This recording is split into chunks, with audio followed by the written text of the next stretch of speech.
Tribals. एक short video present कर रहा हूँ मायस्थीनिया ग्रेविस पे। तो मायस्थीनिया ग्रेविस का हमने अभी थोड़ी देर कुछ एक दो वीडियो पहले देखा था, जब हम रिवर्सिबल एंटीकोलिनेस्ट्रेसेस देख रहे थे। वहाँ पे quaternary amines were used for myasthenia gravis.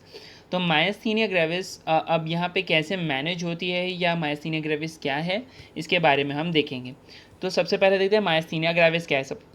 सबको पता है myasthenia gravis is basically a condition where is antibodies are created against the NM receptor. तो उसके कारण क्या आएगी, बॉडी में वीकनेस और फटीग आएगा। तो अब मोस्ट कॉमन जो हमारे मसल, जो मोस्ट कॉमन मसल है, जो most common muscle which is affected is ocular muscles. Ocular muscle सबसे जैसी कोई मायस्थेनिक कंडीशन दिखता है तो ऑक्यूलर मसल सबसे पहले अफेक्ट होती है, ऑक्यूलर मसल यूज़ होती है। और सबसे रेजिस्टेंट कौन सी है, most resistant is diaphragm. Diaphragm is the most resistant muscle जो हमारी अफेक्ट होती है उसके लिए। और डेथ कैसे होता है, death comes by the respiratory paralysis. ये respiratory paralysis, this respiratory paralysis is basically called myasthenic crisis. Myasthenic crisis is basically क्या है, myasthenic crisis is basically acute weakness of respiratory muscle। अब रेस्पायरेटरी मसल्स काम नहीं करी तो इसको manage कैसे करेंगे, इसका मैनेजमेंट कैसे होगा, इसका मैनेजमेंट होगा by mechanical ventilation. Mechanical ventilation कराएंगे। अब मैकेनिकल वेंटिलेशन किससे होगा, by tracheal intubation. Tracheal intubation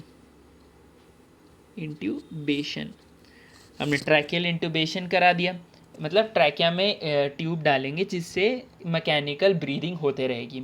तो जनरली इसको करने के लिए हम क्या देते हैं, हम या तो इसको जनरली ठीक करने के लिए हम या तो इम्यूनोसप्रेसेंट्स दे देंगे या तो फिर हम क्या नाम से एंटीकोलिनेस्ट्रेसेस दे देंगे, जो एनएम रिसेप्टर जो ब्लॉक हो गया जिसके अगेंस्ट एंटीबॉडीज़ बन गई है उसे हम रीओपन करने की कोशिश करेंगे। तो एंटीकोलिनेस्ट्रेस देंगे कि जितने भी जितने भी एसिटाइलकोलिन रिलीज़ हुआ है वो और ज़्यादा फंक्शन करें तो हमें एंटीकोलिनेस्ट्रेसेस दे देंगे। तो ये चीज़ होता है। और क्या होता है, इफ़ बाय एनी मीन्स, और हम इसके साथ एक और फंक्शन करते हैं जिसे हम बोलते हैं प्लाज्मा फेरेसिस। प्लाज्मा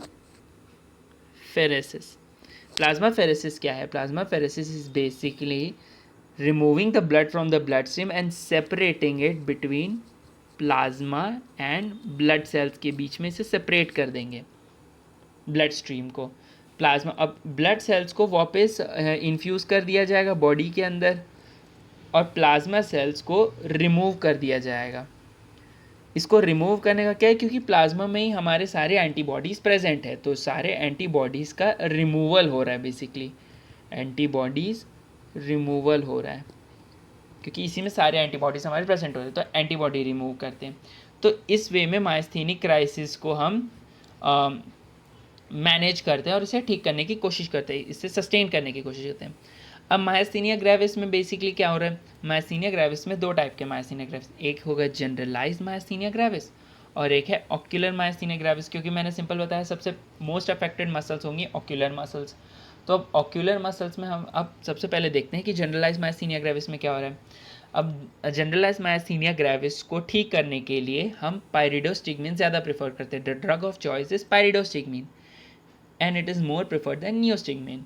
पायरिडोस्टिगमिन क्यों, क्योंकि ये लॉन्गर लास्टिंग है and it can be given orally but for any reasons oral drug नहीं दिया जा रहा है तो neostigmine can be given because neostigmine can be given intravenously, तो आईवी दिया जा सकता है। और ऑक्यूलर मायस्थीनिया ग्रेविस के टाइम क्या होगा, इसका drug of choice is again पायरिडोस्टिगमिन और इसके लिए हम इम्यूनोसप्रेसेंट्स भी देते हैं। इम्यूनोसप्रेसेंट्स क्यों देते हैं, अगर बाय एनी मीन्स हमारे अगर बॉडी एंटीकोलिनेस्ट्रेसेस के अगेंस्ट इम्यून हो गया या रेजिस्टेंट हो गया है तो हम इम्यूनोसप्रेसेंट्स देते हैं। तो ये हो गया। अब और यहाँ पे क्या होगा, जनरलाइज मायस्थीनिया ग्रेविस में अगर एक रेजिस्टेंट स्थिति आ जाती है कि एंटीकोलिनेस्टेसिस के अगेंस्ट रेजिस्टेंस आ गया है, तो हम सीधा थाइमेक्टोमी कर देते हैं कि एंटीबॉडीज़ का डेवलपमेंट या मैच्योरेशन ही हम रोकते हैं, तो टी सेल्स और इसका मैच्योरेशन नहीं होता है। तो 2 types of drugs for treatment के लिए 2 टाइप के ड्रग्स दिया जाते हैं।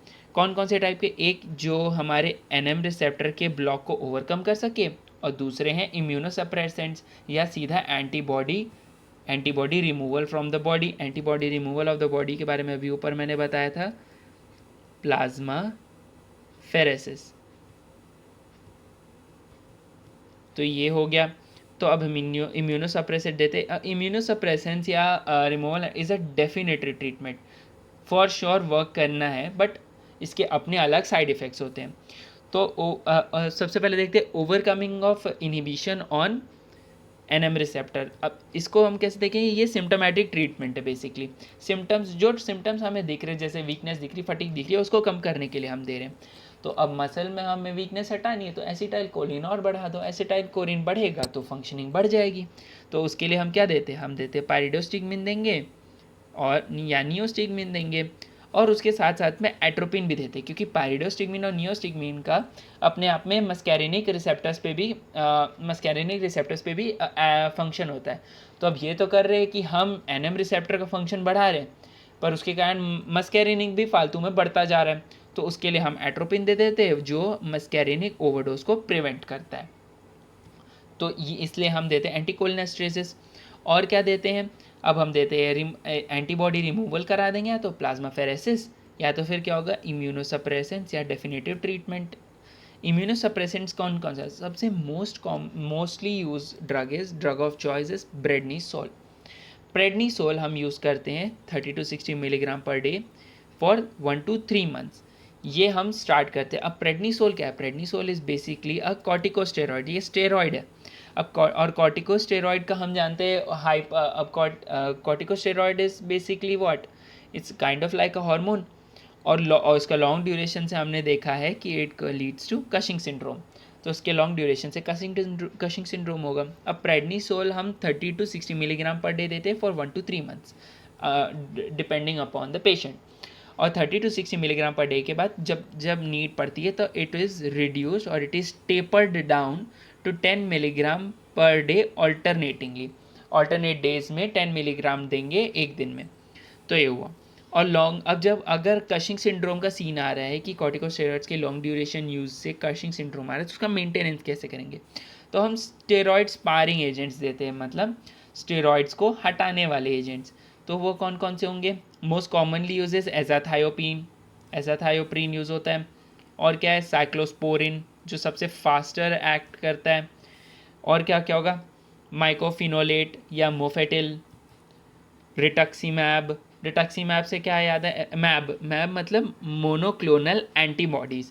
ये मोनोक्लोनल एंटीबॉडीज़ क्या करते हैं? ये CD20 रिसेप्टर्स को, जो हमारे बोन मैरो में प्रेजेंट है, उसे इनहिबिट करेंगे। तो ये CD20 रिसेप्टर्स विल किल, इसके कारण it will kill the B lymphocytes. तो बी लिम्फोसाइट्स इसके कारण होंगे, तो हमारे क्या होगा? एंटीबॉडीज़ फॉर्म नहीं होंगे। तो और क्या करते हैं? अगर रेजिस्टेंट केसेस आ गए कि इम्यूनोसप्रेसेंट से भी अगर मतलब इसके मैनेजमेंट के सारे एजेंट्स के अगेंस्ट अगर इसकी इम्यूनिटी आ जाती है या रेजिस्टेंस आ जाता है, तो हम उसमें साइक्लोफॉस्फामाइड देते हैं। तो this is about the myasthenia gravis. Thank you very much. अब नेक्स्ट वीडियो से हम देखेंगे एंटीकोलिनेस्टरेज एंटीकोलिनर्जिक ड्रग्स।